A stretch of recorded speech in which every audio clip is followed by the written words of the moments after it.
What's good, family? Texans fan and rehab here, man. Let's recap this Texans Cardinals game, man. It was a fantastic game. I'm gonna keep this real short, man. I was at the game, had a great time with my family, man. Enjoyed everything that I saw there, man. A lot of fans in the stands, but it wasn't completely full, man. I was kind of disappointed about that, but we'll get into that a little bit later, man. So let's just jump into this game, man. We got to see a tale of two halves, man. We got to see the first half, the offense showed up. Second half, I don't know what the hell happened, man, to be honest with you. Second half, though, the defense showed up, and that was critical, man. So let's just jump into it, man. First half, man, CJ did his thing, of course. He had the offense clicking. It was looking beautiful, man. He was running, doing magic in the pocket, moving everybody around the way he needed to do. He was just throwing darts out there, man. He was able to put up the offense was able to put up rather 21 first half points, man. CJ threw for a total of 336 yards, two touchdowns, both in the first half. And it was everything was all peaches and butterflies, man. Motor did his thing in the game today, man. He ran for 112 yards on 22 carries. It was a work of art to see him out there doing his thing. He also got a touchdown. Tank Dell, man, U of H product. He's still represented, man. He's doing a fantastic job this season. He set a rookie record for the Texans as far as touchdowns. I think he took over. I forget whose record it was. Doesn't matter anymore. He's the new record holder at this point in time. But Tank had 8 catches for 149 yards. So despite the fact that we were down with Noah Brown flip flopping with Nico Collins or whatever being out, but Noah Brown was out this week. Tank stepped up, man. He's been a consistent player all season long, man. He's solidified that role of whatever wide receiver one or weapon one you want him to be.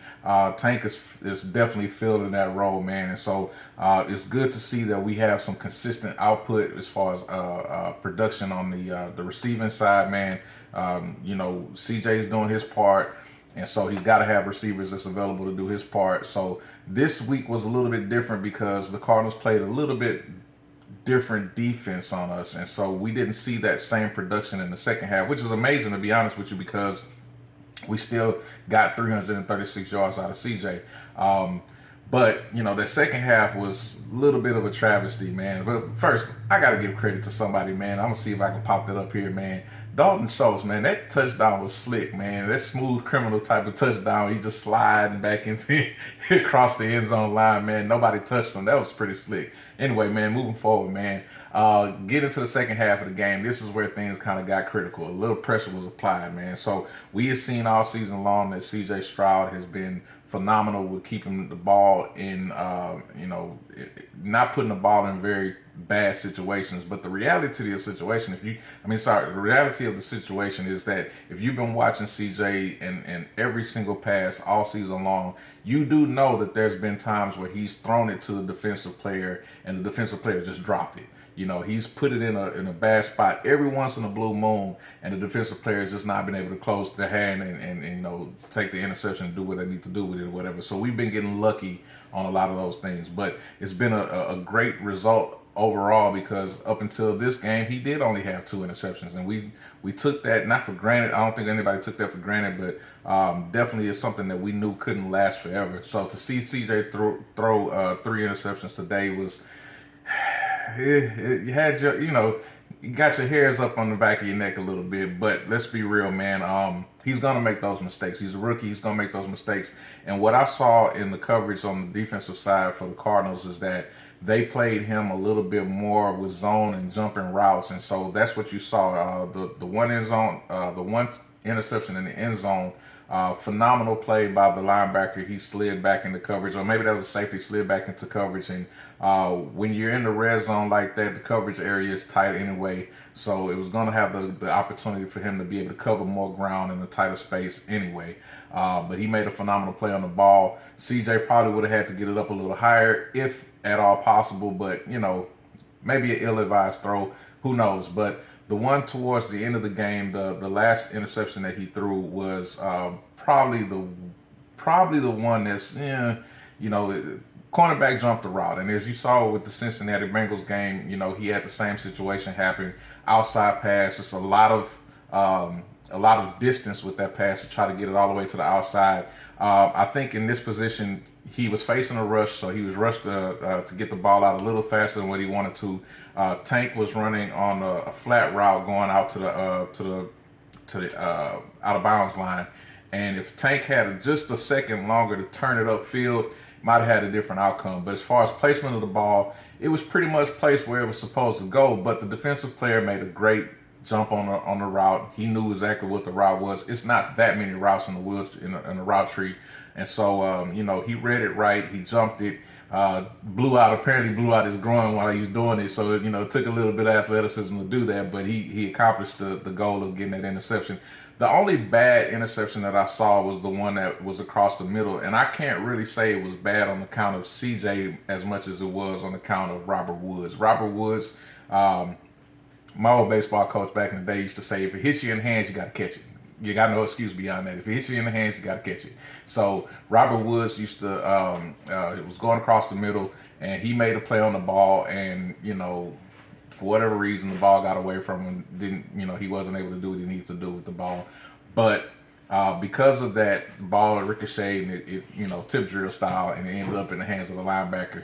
And so that was not a good one as far as all things are concerned. But hey, doesn't matter. Doesn't matter. We walked away with the win, and that's in large part because of this defense, man. Second half, the defense stood up. Like, we got to give him credit, man. Blake Cashman, man. He was involved in 19 tackles, bro. 19, man. You was putting in work, bro. And I heard that, Texans were mostly running nickel defense, so you're going to have two linebackers out there, and he's going to float around, cover a lot of field. But still, you got to make those tackles, man. And he was making those tackles, man. So all credit to Blake Cashman, man. You definitely do your thing. Let's see. Derek Stingley, key interception, man, in the first half. I mean, my man put the ball up. I'm blanking on names right now, man. Forgive me. But the little guy, he went deep and put the ball up, trying to apply pressure to the defense. And Derek Stingley wasn't having any of that, man. So he definitely did his thing on the defense. But I got to give a lot of credit to somebody that's really unsung, man. He's been playing ball, been playing crazy all season. Hasn't necessarily been getting all the statistics that he deserves, but he definitely deserves a shout out, man, and that's going to be Steven Nelson. Steven F. Yo Sweater Vest Nelson. Steven Nelson, man, he locked the game down once again, man, with a good defensive play at the end. We saw that the Cardinals were running things back on us, man. They were putting a lot of pressure on the 2-minute offense. We were time after time we were making stops when it mattered the most. When we needed a sack or we needed a play to stop in the backfield or whatever, like we were getting those plays. But then there was a key play. I forget the wide receiver's name. Dietrich or Dertrich, he's blanking on me right now, man. But there was a key play where they hit him on a 5-yard pass, and he broke, man. And he broke and got like 31 yards out of the play, man. So he got extra 26 yards out of a 5-yard pass. That should have never happened. But, facing the 2 minutes situation, they were able to get him down.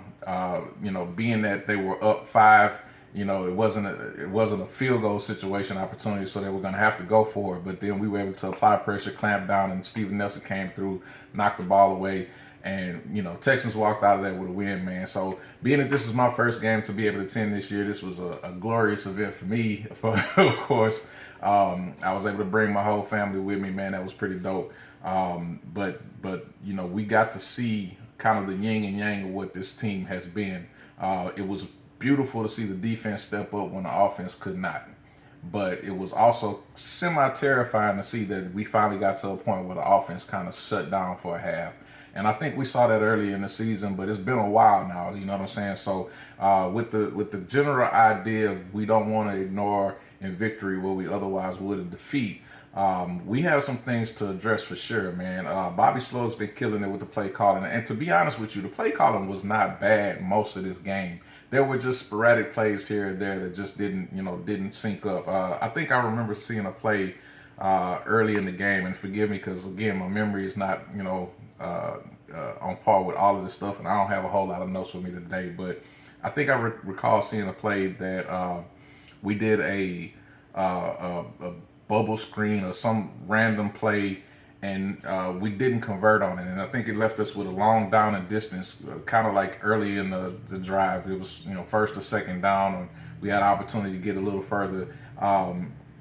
And instead of going with another play that would give us some good yardage or some good depth, we went with another play that was just kind of like the same exact play.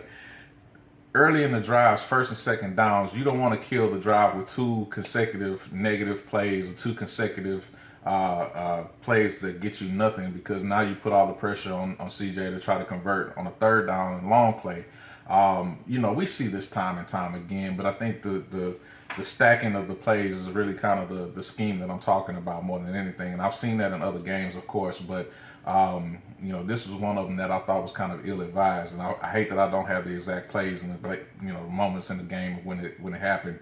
But remind you, I'm kind of working off memory, and I'm old, so the memory's getting bad. But I don't want to see that thing move forward. I know when we had the game against Cincy, we had a number of plays where, or actually over the last couple of weeks, we had a number of plays where it might be a 2nd and 3 or a 3rd and 3, and instead of just going for the 3-yarder, CJ is pushing the ball down the field. So, he's not trying to get that immediate first down that's right there within reach. He's trying to push the ball down the field 20, 30, 40 yards, and we're not converting, which might leave us in a situation where, early in the game, okay, you're taking some risk, but as the game goes on, you want to try to get the drives going and be more consistent, and hope that CJ picks up on that as he goes, man. And sometimes you just need to convert that first down, and let's just keep the drive going. Let's give the defense an opportunity to get a breather. Let's give the offense a chance to get some rhythm. These guys need all of these things work in sequence so that everybody can, get the game plan accomplished the way that it needs to go, man. So listen, I'm not going to belabor the point, man. I'm not going to trip too bad about it. Again, I got to touch on a little bit of what I see, good or bad or whatever. And like I said, this was a tale of two halves. So, we got the little yin and the little yang, you know what I'm saying? But, man, overall, man, fantastic game. I'm looking forward to what the Texans will do with the facing of the Jacksonville Jaguars that we have coming into town next week. Trevor Lawrence and his guys have had an opportunity to get healed. They've had an opportunity to kind of, cohese a little bit better with their offense. They're still ahead of us in the rankings. I think that we, with us beating them in the beginning of the year, we've kind of spurred something in them to try to, continue to press forward and be ready for us on the backside. So it's going to be interesting to see what the game plan is going to be when we face them again. Of course, we don't expect to get another Andrew Beck kickoff return for a touchdown, although that's a dope moment, man. Probably, a benchmark moment for the season for us as fans and as a team. I'm hoping that, at the end of the year, this will be something that we look forward to on the replays of the season. They have those, conglomerate or, you know what I'm saying, man. Those end of the year videos where they show how the team did throughout the season, man. I'm hoping that we get to see all of these different events and moments of the season, and these will be benchmarks to what could be, potentially a playoff succession, or, who knows, man. Like, I think we've only had one playoff victory, or maybe I think we've only accomplished to get one playoff victory, and that's the furthest we've gone. So to be able to get multiple playoff victories, or hell, Super Bowl? Anyway, man, I'm going to just keep it short, man. Texas Fan in Rehab. Listen, if you can, follow, like, subscribe, share, whatever. I appreciate the support, man. It helps the channel out, man. And so much love to everybody that's already followed and supported, man. I look forward to seeing the rest of you guys sometime soon, man. But until then, Texas Fan in Rehab, I'm out.